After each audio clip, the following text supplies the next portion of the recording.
Let the bass kick.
Let the bass kick.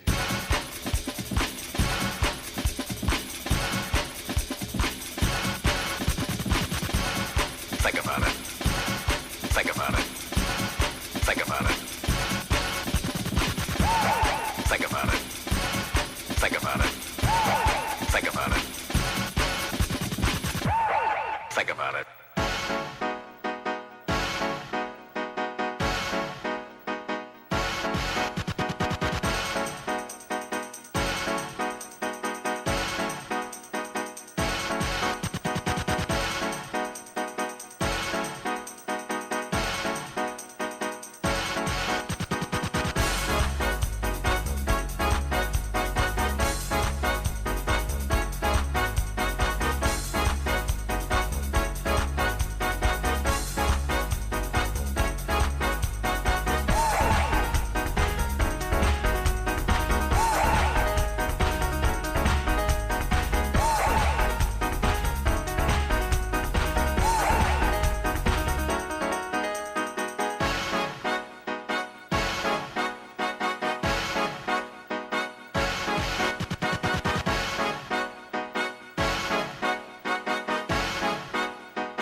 Think about it.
Let the bass kick.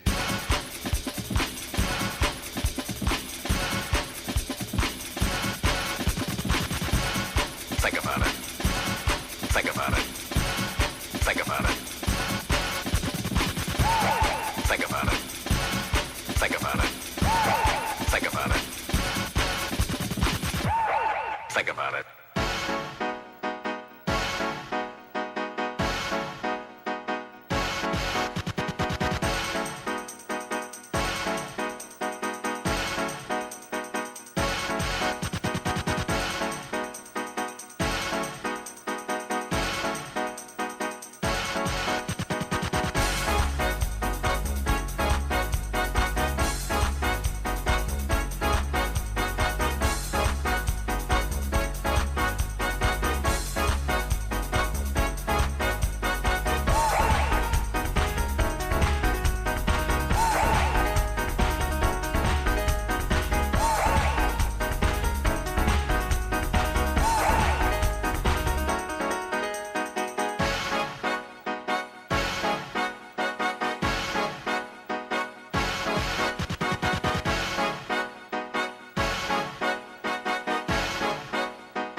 Biggest thing that's ever happened.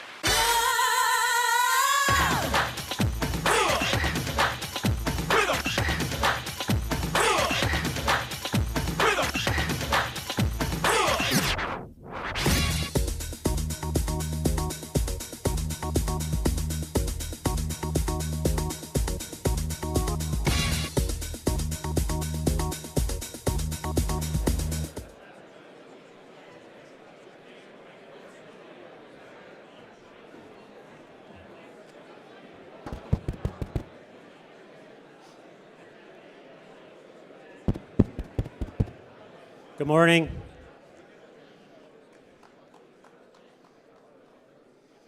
You can applaud the good morning, thank you. I was worried that no one would come. That's because it was me. Yeah, because it was Amol. I'm Dean Reuter, Senior Vice President and General Counsel of the Federalist Society, and it's my job to welcome you here this morning. It is so good to see so many of you here at last.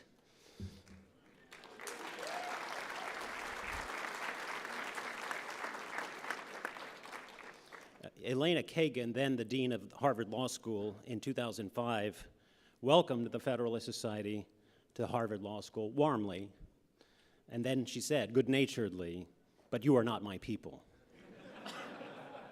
Well, I welcome you back to the Mayflower and proclaim that you are my people. And decidedly so, so welcome back. Today, November 11th, is of course Veterans Day, so now that I've woken you up, I ask you to join me in a moment of silence in observance of the veterans, all of those who are serving now and who have served before.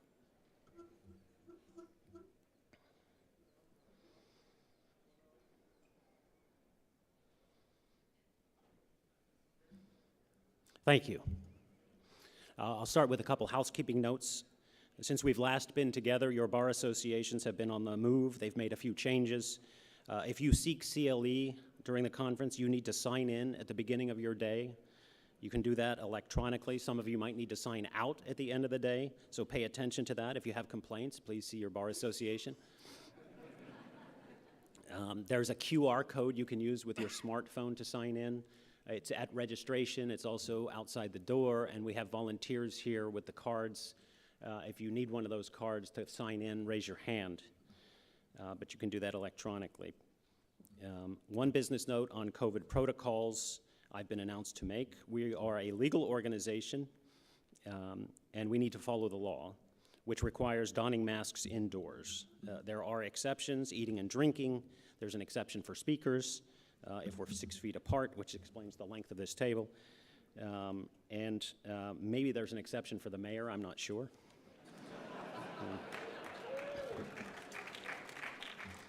That leads us into a discussion of de jure and de facto rules, but that's a joke that only works with a room full of lawyers. But and I'll tell you, I read the DC COVID guidance in anticipation of this event, and I was interested to note at least one additional exception to the mask mandate, even for large, really large indoor gatherings like ours, and that's for unconscious people. So if our program lulls you into a coma, you can take your mask off, but otherwise, we really do need to follow the rules.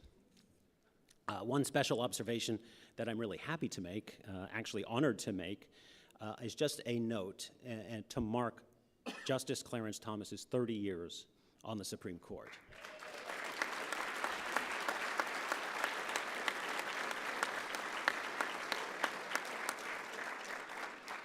He's a true intellect and a welcome leader on the court. He's often described as the court's most unwavering originalist, and that's so important at a moment when we seem to need true originalists the most.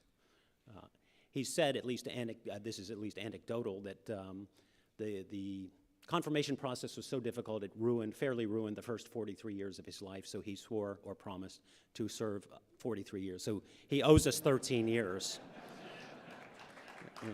Yet, I don't know if that's an enforceable promise, but if you see him, you should remind him of that. Now, turning now to our convention program, we've set an ambitious task, a discussion of the accumulation and exercise of public and private power, defined by our 4 showcase panels, addresses, and touched on by many of our breakout sessions throughout the convention.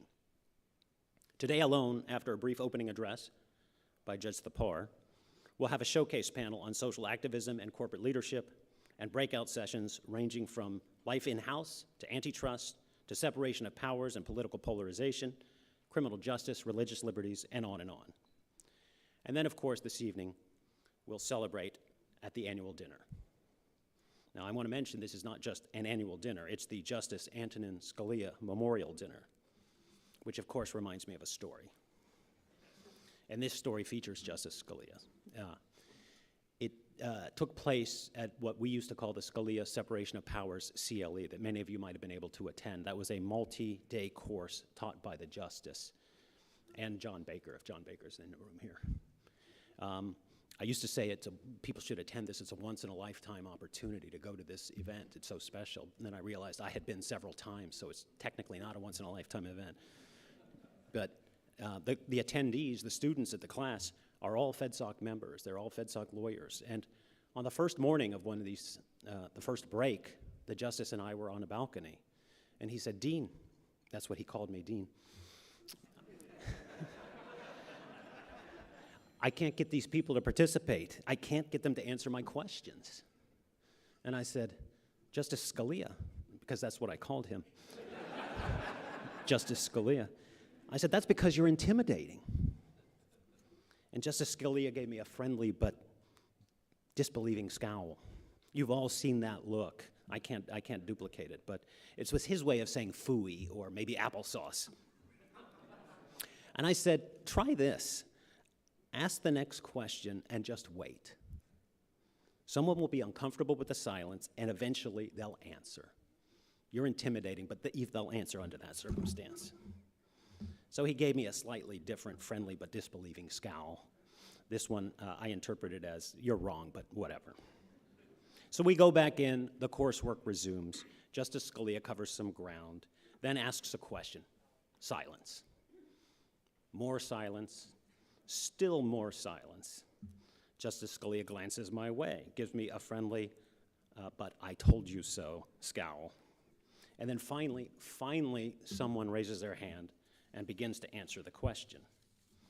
The guy spins out his answer in 20 or 30 seconds, Scalia nodding, following along, indicating he's tracking. The guy finishes his answer. Justice Scalia leans into the podium and says into the microphone, "Wrong."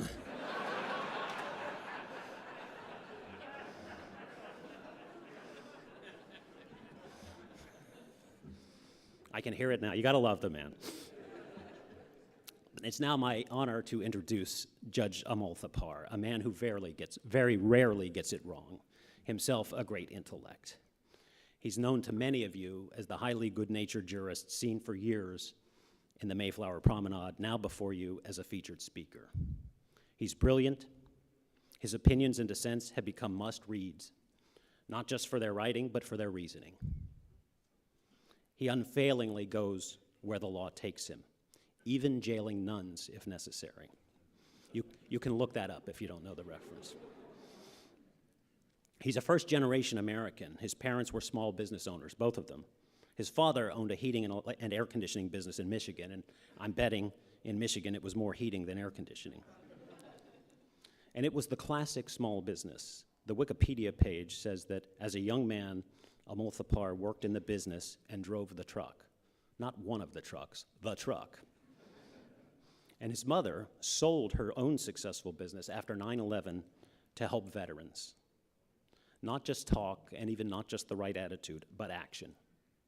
To my mind, Judge Thapar represents so much of what is right in America, the realization of the American dream. Humble beginnings, hard work, and then ending up on everyone's U.S. Supreme Court shortlist. Well, maybe not everyone's, but. Perhaps most importantly, so often, Judge Thapar goes out of his way to help others, colleagues certainly, but also younger lawyers and students. I've seen it. When it comes to lifting up others, he's tireless. I admire him greatly for that and for many other things. I'm excited to learn what he has to say this morning. It's a very fitting start to our convention. Judge Thapar.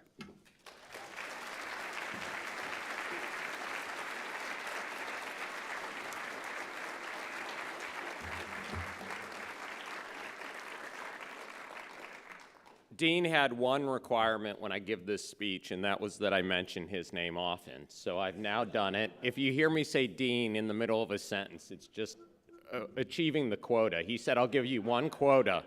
Just mention my name a lot. I also want to thank all the veterans.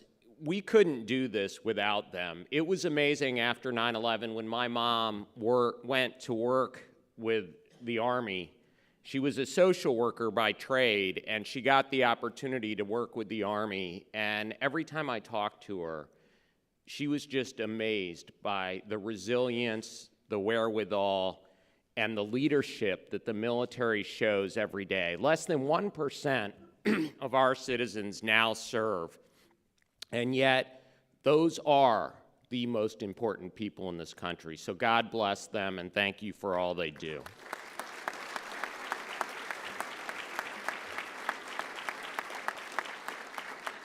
Well, it's wonderful to be back here today and see so many friends, old and new.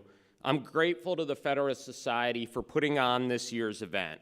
Every year, the convention takes an extraordinary amount of effort, but this year surely was the most challenging in so many ways. So I want to start by giving thanks to the staff and the student volunteers who have helped make this convention possible. And don't clap after this one, but Dean too.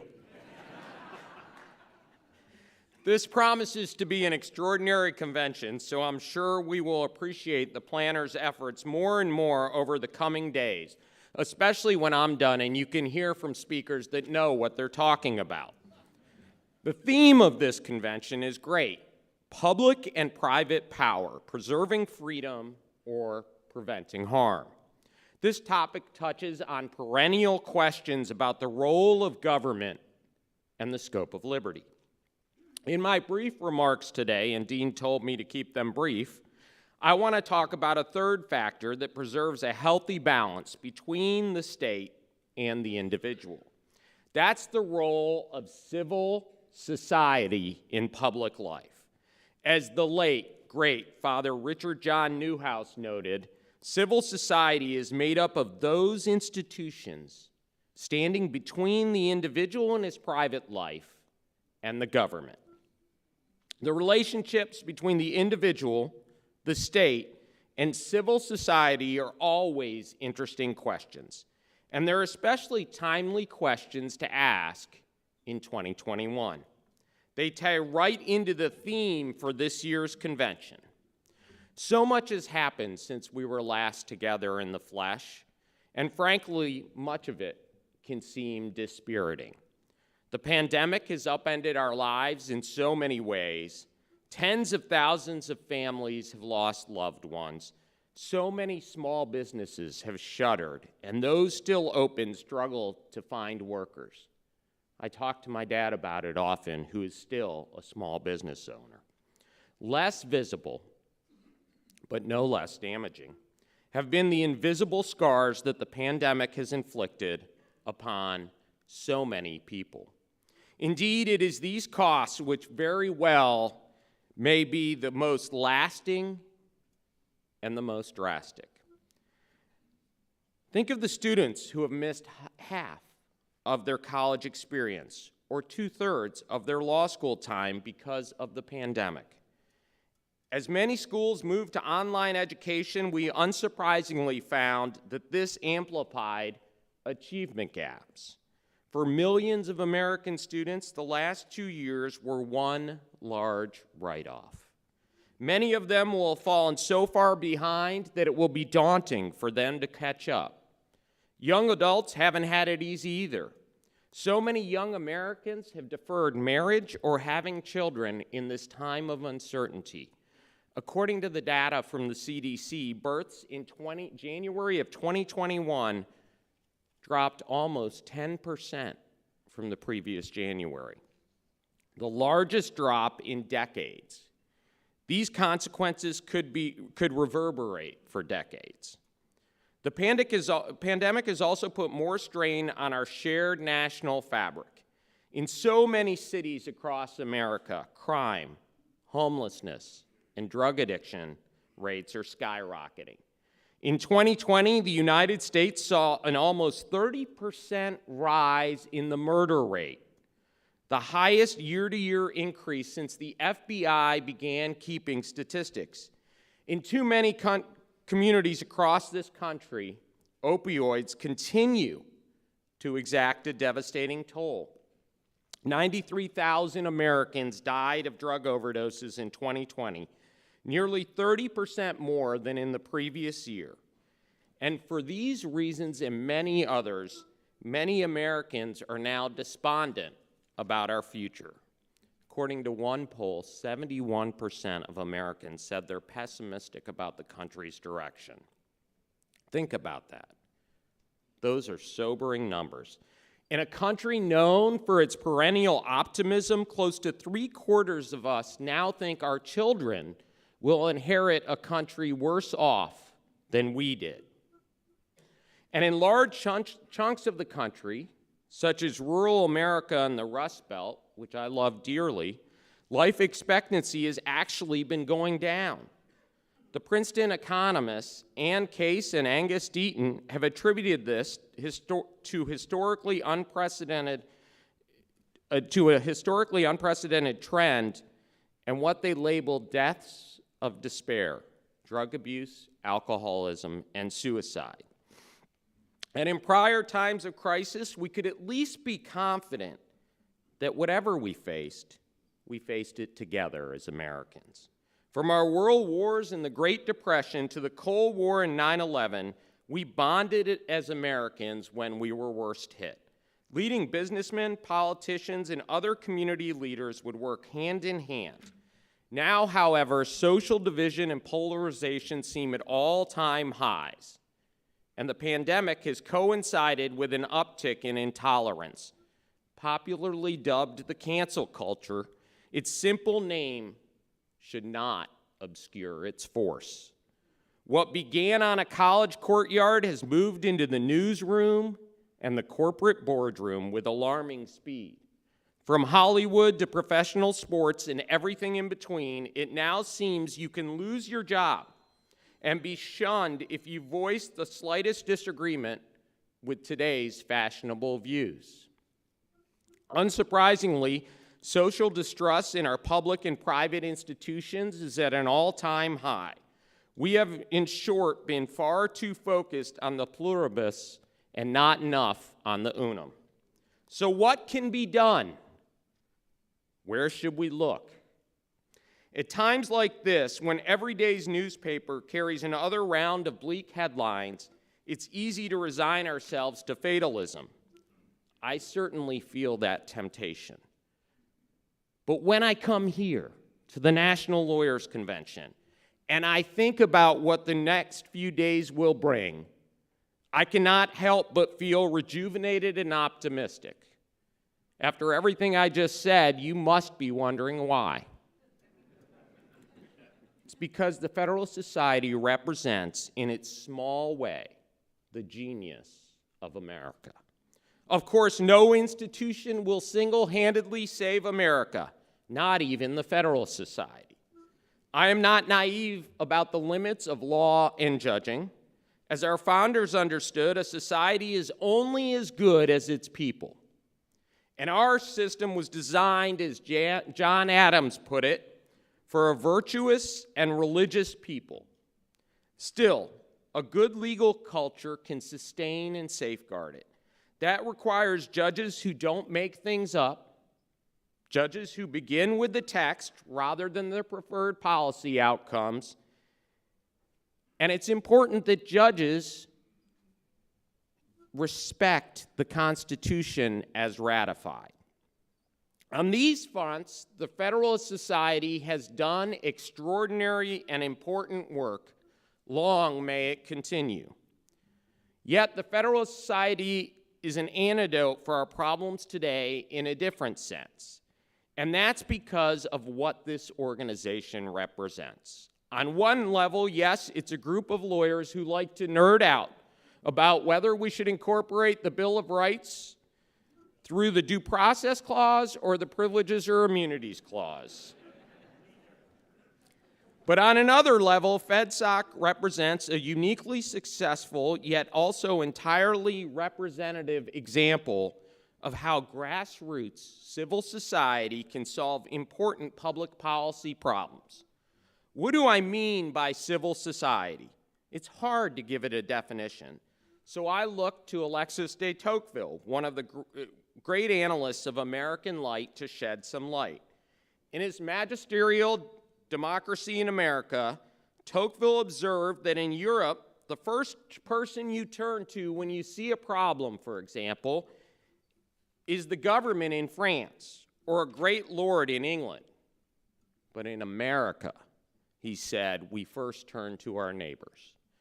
Here we find a friend to raise money with for a small cause, or an ally to build a church, a school, or a hospital with. In other words, what stood out to this French nobleman was our small d, democratic approach to problem solving. When faced with problems, we don't wait for an English duke or Paris bureaucrat to show up. We, the people, acted, not just in how we picked the government, that too was radical, but also in what we solved without government. And Yuval Levin, one of the great successors to Tocqueville, points out that this civil society remains the backbone of our great country. As you might have noted, I still have not given a definition of civil society, but we all know it when we see it. It's the local school board that shapes our values and heritage. It's our churches, synagogues, temples, and mosques that tend to our soul. And it's the Salvation Army which feeds the hungry and houses the homeless. That spirit is all around us. It's what makes our country rich. It's what makes our lives rich. It gives us meaning, and it connects us to our neighbors. It teaches us how to practice democratic politics. If we learn by doing, then mass democracy requires a civil society. The day-to-day work of identifying problems, offering diagnoses, and then treatments gives us a stake in our society. And it teaches us how to find common ground with those who may vote for a different party, worship at a different temple, or, God forbid, root for someone other than the Kentucky Wildcats. Worse yet, root for Duke. Trust, cooperation, a willingness to hear different perspectives, and civic duty. These are the ingredients of a successful republic. Civil society has long been where Americans cultivated these traits. Edmund Burke understood this when he urged us to cherish our little platoons, the basic units of society. For him, it meant kin and kith, friends, the neighborhood, the town church, and the debate clubs where voters discuss public affairs. As he wrote in Reflections on the Revolution in France, to love the little platoon we belong to in society is the first principle, the germ, as it were, of public affection. It is the first link in the series by which we proceed towards a love to our country and to mankind. But just as importantly, we need civil society because civil society works. The economist Friedrich Hayek famously noted that central planning goes awry when planners lack information about what's happening on the ground. Civil society doesn't have that problem. It forms organically to tackle a local problem, and the people who invest in it have skin in the game. They have the incentives and knowledge, and usually the skills to understand the problem in its full scope and then solve it. And compared to individuals, civil society is a force multiplier.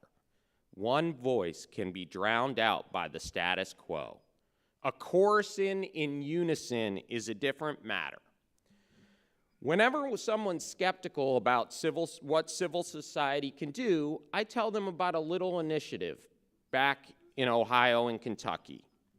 I learned about it when I was looking to donate my old car. Two churches, one in northern Kentucky, one in Cincinnati, formed a program known as Wheels. They would take old cars like mine that people were willing to donate. When I was ready to donate it, I took it to the garage, where I found a bunch of wonderful retired mechanics from those churches. First, they prayed with me over my car. Then they promised to put it to good use. They had built a beautiful garage where they turned these old cars, sometimes lemons, into amazing used cars. And they provided those cars to people down on their luck, perhaps someone recovering from drug addiction, or a single mother trying to get on her feet. The most amazing part, though, was witnessing how one gesture of kindness can generate a self-sustaining cycle of positive change. These cars weren't a one-time cash transfer. Instead, for many of these people, this program was life-altering. For them, the car didn't just represent a stranger's act of generosity at a time when life looked bleak. It was also, I am sure, a ticket to a new life. Many of them likely used their cars to drive to a better-paying job or to attend night classes to get an education. And why do I know this? Because so many people would then come back to the program, not to trade up, but to donate their own cars and complete the circle of giving back. The very people who got the cars would later donate their old cars to the program. Clear away the brush and the academic jargon. That's what we mean by civil society. Here was a simple solution to a difficult problem. Retired mechanics? Check. A spare garage? Check. Parishioners who needed to get rid of their aging vehicles? Check. And people who just needed a little help to kickstart their lives again? Check again. No one needed to fill out reams of paperwork.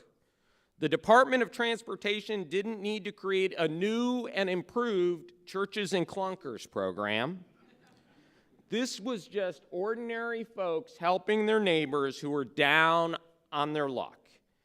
And the most incredible part of it all, in America, the story I told you is entirely ordinary. From Ohio to Oregon, volunteer initiatives like this transform lives every day through extraordinary acts of civic duty.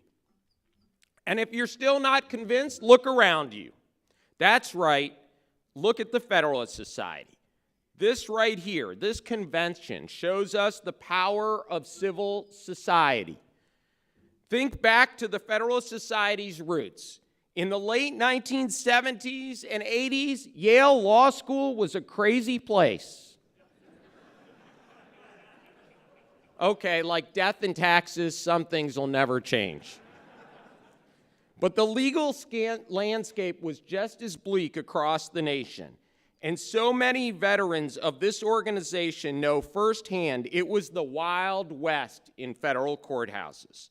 Though the Warren Court had technically passed, its mode of jurisprudence was very much still alive. The judiciary would routinely find implied causes of action or make rights up out of whole cloth. Consider the field of statutory interpretation for a minute. When the Federalist Society began, people would give you vacant stares if you told them you were an originalist or textualist. Justice Scalia fondly tells a story of him saying it and everyone running from the room. My clerks and the younger students in this crowd may not believe it, but it's true. There was a time not so long ago when people would look at you funny if you thought judges were bound by the text of the law. If you cited a dictionary in statutory interpretation class, your classmates would look at you with disbelief and perhaps some concern. In those days, statutory interpretation was all about legislative intent. If you don't believe me, look at Train versus Colorado Public Interest Research Group. There, the Supreme Court noted that it did not even need to consult the plain meaning of the text and use scare quotes around plain meaning because the legislative history was clear enough and answered the question. The decision was 8-0. It's safe to say things have now changed. As one justice put it, we are all now originalists and textualists. So what prompted this sea change? Well, of course, in part, it was the greatness of Justices Scalia and Thomas, but it was also in no small part because of the efforts of a handful of students in the early 1980s. When the first convention took place in 1982, almost 40 years ago, it gathered students from just a handful of schools. At the time, the Federalist Society's founding fathers did not know they were starting a national movement. Instead, for them, the convention was simply their way of tackling a problem that they saw in their communities, an overwhelming intellectual homogeneity on their campuses. They didn't seek to solve the problems by looking to the government to pass a law. No one sought for the state to impose an intellectual diversity quota on their schools. Instead, they focused on what civil society does best, creating homegrown solutions to local problems. In this case, that meant the cut and thrust of intellectual debate. Don't take my word for it. As Stephen Calabrese put it at the time, FedSoc's original objective was to have some good debates and to force faculty members to confront the ideas by inviting speakers to Yale who brought different views. Imagine that. In an event celebrating the Federalist Society's 25th anniversary, Justice Scalia spoke in characteristically memorable terms. We thought we were just planting a wildflower among the weeds of academic liberalism. It turned out to be an oak. As the next few days will show us, the spirit of robust debate and intellectual vigor remains the beating heart of the Federalist Society's mission. Now, admittedly, the Mayflower Hotel is not quite what you might think of when someone mentions civil society.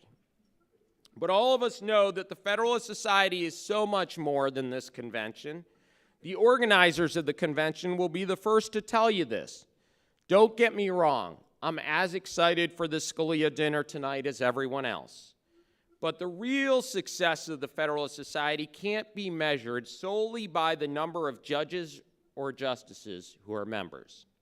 It can't be measured by the number of well-heeled lawyers in this room or in some of DC's leading firms. It can't even be measured by the public interest lawyering that furthers the goals many of us share. All of this is important and good, and we are grateful to each of you. But the real work of the Federalist Society happens out there. It's where lawyers take time from their busy lives to meet in Northern Kentucky or Miami to discuss the ideas about the rule of law, how to interpret statutes, and yes, what the appropriate division of power between private and public actors should look like. It's the local chapter that puts on events challenging the prevailing orthodoxy of a law school or a legal profession that is still too homogeneous and still too sheltered.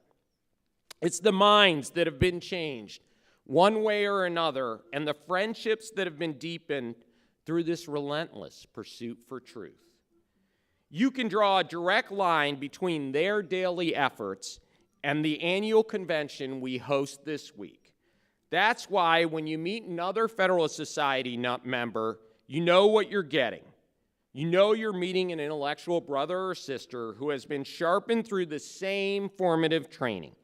You know you are meeting someone who takes ideas seriously, who wants to get the law right, and who knows the judge's place is not as a legislature. And you know you're meeting someone who had courage, real courage, to stand apart from the crowd at law school. This week's conference exemplifies all of this. We begin by interrogating the scope of corporate power and what role corporations do and should play in our democratic process. We end by asking how public policy should incorporate scientific research, when, as the Nobel Prize-winning physicist Richard Feynman remarked, science begins with a distrust of experts. Luckily for you and me, I'm not an expert on anything. That's why Dean had me do this versus putting me on one of the panels. But I marvel at the breadth of perspectives we'll see across the 4 days. From antitrust to religious liberty law, the Federalist Society has marshaled experts and amateurs, liberals and conservatives, government officials and regulators to bring us an intellectual feast, just like it always does every day across our country. And the nation's better off for it. The legal culture is certainly better off for the Federalist Society's efforts.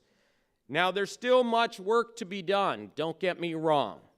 If you don't believe me, just read my dissents. Thank you.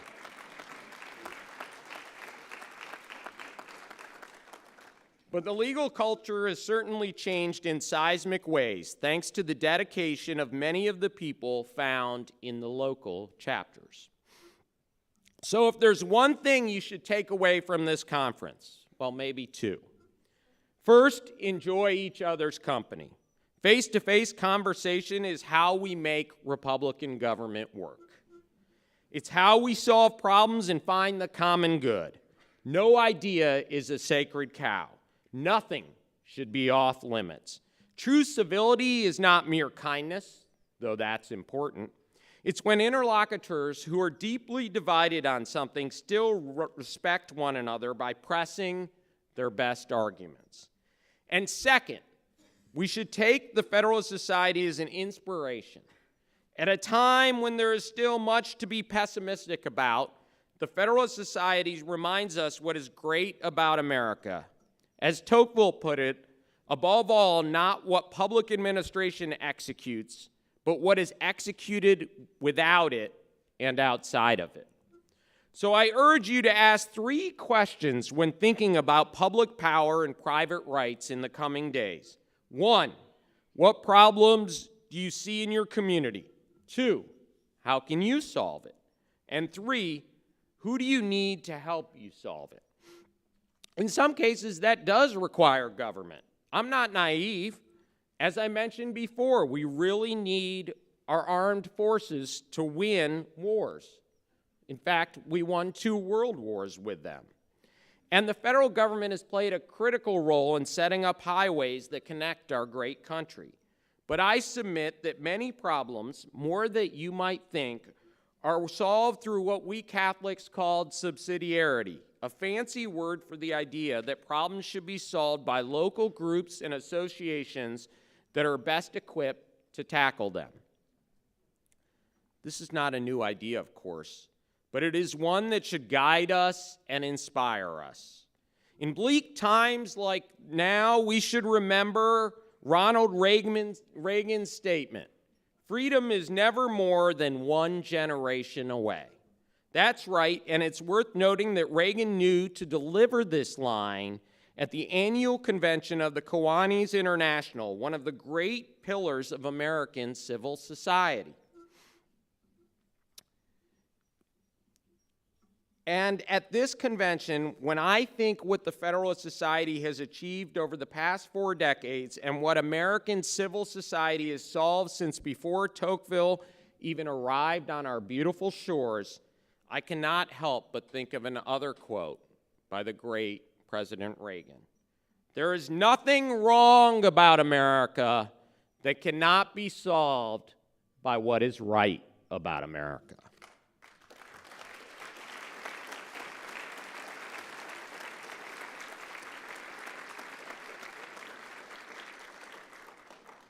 I hope this convention inspires us to prove him right once more. May God continue to bless you all, and may God continue to bless the greatest country in the world, the United States of America. Thank you.